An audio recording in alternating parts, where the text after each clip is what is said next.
We continue now at the top of Daf Chesam and Beis in Meseches Sukkah. This is Sukkah Daf 8b. We're continuing now with the Rabbanan or the Dayanim of Kesari, their approach to understanding Rabbi Yochanan. Rabbi Yochanan again said that the minimum size for a circular sukkah is a circumference of 24 amos. So the Rabbanan of Kesari said in the previous summer that if you have a situation when you have a circle within a square, it's going to be a quarter of the size. However, Ribua denafik migo gula, if you're going to have a square inside a circle, palga, it's going to be half the size.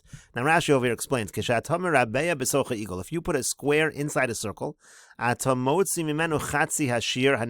to take from it half the amount, which is actually a third to kuli of the total. Here Rashi explains the example. Therefore, l'sheish esrei ribua, we said that the minimum size of a sukkah is 4 by 4 amos. That was according to the position of Rebbe. So 4 by 4 amos, it comes out that's a 16 amma perimeter. So if you're going to put a circle around that, that's going to be 24 amos. The idea is half of 16 amos is 8. 16 plus 8 is 24. That's the idea of half. You take half of the inner thing, the square, and you add that to the total perimeter. The circumference is going to therefore be 24. That's how they explain the position of Rabbi Yochanan. But the Gemara says, Velohi, it's not even true. That math doesn't work out. We can see with our own eyes that it's not that big. Velav Milsi, Rashi says, we know it's not that much. We already said it comes out to around 17 amos circumference, because when you take the diagonal of that square, as Rashi over here repeats, every 1 amma perimeter, every 1 amma if you have a 1 amma side, the diagonal is going to be 1 amma and 2/5 of an amma. So again, if it's 4 amos on the side, it's going to be a little bit more than 5 amos of a diagonal. It's going to be about 17 amos as a circumference. It's certainly not going to be 24. And the Gemara continues at the Tudat. Some Rabbi Levi says, Mishum Rabbi Meir, in the name of Rabbi Meir, Shtei sukkos shel yotzrim zu lifnim mizu. If you have two sukkos of yotzrim, these are people who make klicheres, they make pottery. So you have one inside the other. Rashi will explain. Hapnimis ein a sukkah, the inner one is not a sukkah. V'chayeves b'mezuzah, it's also chayev in mezuzah. V'hachitzon a sukkah, the outer one could be kosher to use as a sukkah on sukkahs. Hu peturim in ha-mezuzah, and that one's actually potter from mezuzah. Rashi over here says, Shtei sukkos shel yotzrim, kacha yaderech shel yotzrei klicheres. The people who would make earthen vessels, pottery vessels, b'yamein in those days, osalam shtei sukkah zu lifnim mizu. They would actually make for themselves 2 huts. One would be the inner one would be the outer one. In the inner one, that's where the person would live. That's where he would put his pots. In the outer one, he would do his work. He would put out his wares in order to sell them. So it said again, the inner one's not a good sukkah. If the guy would say, look, I want to live in this on sukkahs for the mitzvah of sukkahs. Now, even though the halach is you don't need to build the sukkah for the yontiv, we actually hold like Beis Hillel, who holds you can use an old sukkah that wasn't built for the purpose of sukkahs. B'masnisin, that's what he says in the Mishnah. Nevertheless, here it's not a good sukkah. Because there's no recognition. It has to be clear you're doing it for the mitzvah. Here it's not clear. Darbo, it's not clear that he's living in it for the mitzvah of sukkah. Because he lives there all year. That's where he does the majority of his meals and sleep, etc. And so therefore, even though you don't need to build a sukkah for the purpose of the mitzvah of sukkahs, it does need to be clear that you're living there for the mitzvah of sukkah. Of course, it's chayev in mezuzah because he lives there. So therefore, that inner sukkah is going to be chayev in mezuzah. Hachitzona sukkah. Now the outer one, the opposite. If you live in there as a sukkah for the mitzvah of sukkahs, it's going to be good. V'yotzi b'dei chovas, you're going to be yotzi the mitzvah. You don't need to destroy it and rebuild it like we follow Beis Hillel. Umishum heker, the mitzvah lekal meser, they gave it the kulashas alav hachadayer.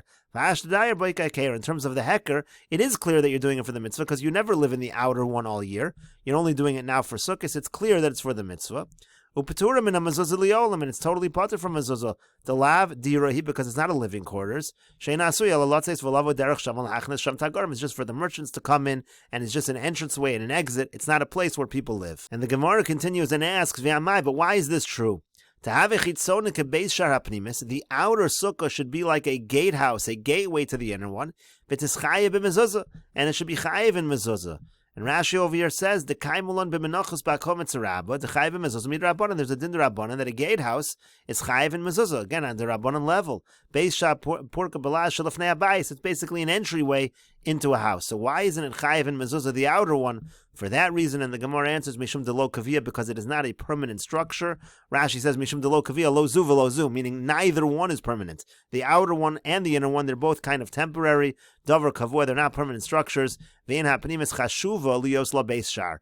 The inner one is not important enough that you can make a gatehouse for the inner one. So the outer one, therefore, does not have the status of a beis shar, and it's not chayiv in mezuzah, even on a derabanan level. And the Gemara continues, Tanu Rabbanan, the rabbis taught ganbach. The acronym ganbach stands for as follows: Sukkahs goyim, that's a sukkah that's made by non-Jews. Sukkahs nashim, that's a sukkah that's made for women. Sukkahs behema, that's a sukkah that's made for animals. Sukkahs kusim, that's a sukkah that's made for the kusim. Again, the kusim are people who it's unclear their status in terms of whether they are Jewish or not. Sukkah mikol makam kashera. Sukkah in all situations, it's going to be kosher. Meaning all of these cases, doesn't matter, goyim, nashim, behema, kusim, doesn't make any difference. It's always kosher. As long as it's appropriately, you put up the schach in an appropriate manner, it's going to be kosher. My kilchasa, what does it mean it's done properly? Amar of Chisda says, Vushasa letzel sukkah. When you put up the schach, it was made for the purpose of shade. Rashi over here explains, Sukkahs goyim shasui ladar babi mosachama, they just made it, the non-Jews, that they, in a summer day, they would be in the sukkah for protection from the sun. Sukkah mikol makam afilu pchusa me'elu, even if it's less, we're going to explain this. We're going to explain what is less than these cases. My kilchasa, how do you have to put up the schach? It obviously doesn't mean more shade than sun, because that's obvious. Obviously, you need all the rules of schach. Do you think that because of the fact that it's a sukkahs goyim, suddenly you don't need the schach to be kosher? Obviously, the schach needs to be kosher. What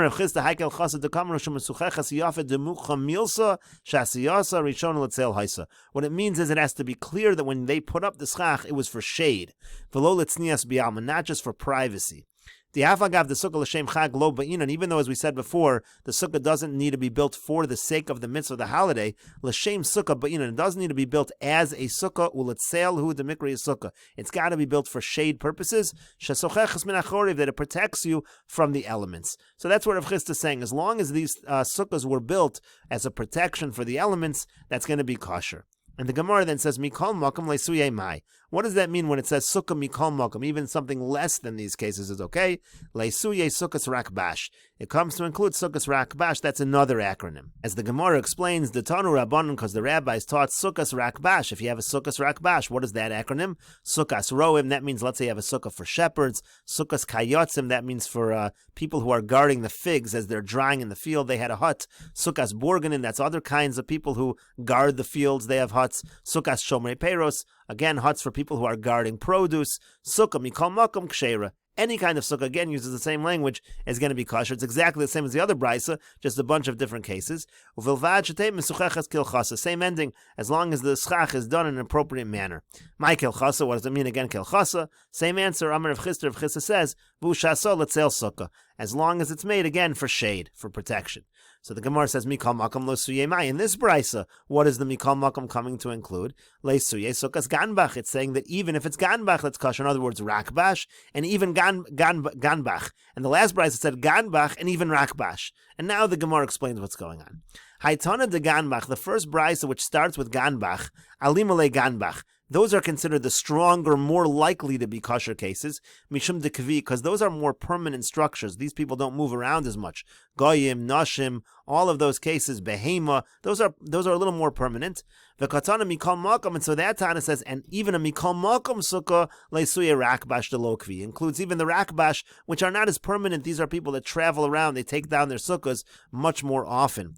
Rashi over here says, Sukkahs Rakbash Lo Kvi Pamim Roim Kan, shepherds, they go here, they go there, Keshachlu Samir, when again it eats up all of the grass, V'chen Kayotzim Keshayavshu, same thing when you're guarding figs that are drying, once they dry up, Holchin Lamisoster and Sukkasin, they're going to destroy the Sukkah, so that you might have thought is less than Ganbach, and therefore we say Mikol Makom, even a situation of Rakbash is going to be okay. The Haitara de Rakbash in the second brisa, which starts off with Rakbash, Alimale Rakbash, that's the stronger case, Rakbash. Why?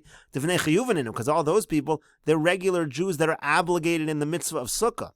V'tana mikol makom, and so that second brayso says mikol makom leisuye ganbach, to include ganbach. Those are all people that are not really chayiv in sukkah. Goyim, noshim, all of the behema, kusim. These are people that are not chayiv. The labene chiyuvaninu. That's not a normal. That's not a regular case where you're chayiv in sukkah. Meaning a man that is an adult who is a Jew. Those are chayiv. That's a case that's chayiv in sukkah. But goyim, noshim, behema, kusim, those are not chayiv, so that might have been lesser, and we're saying no, even in those cases, those kind of sukkahs are also going to be good to be yotze yer chiyuv. We'll continue with this discussion in the next video on Daf Tes Amud Aleph.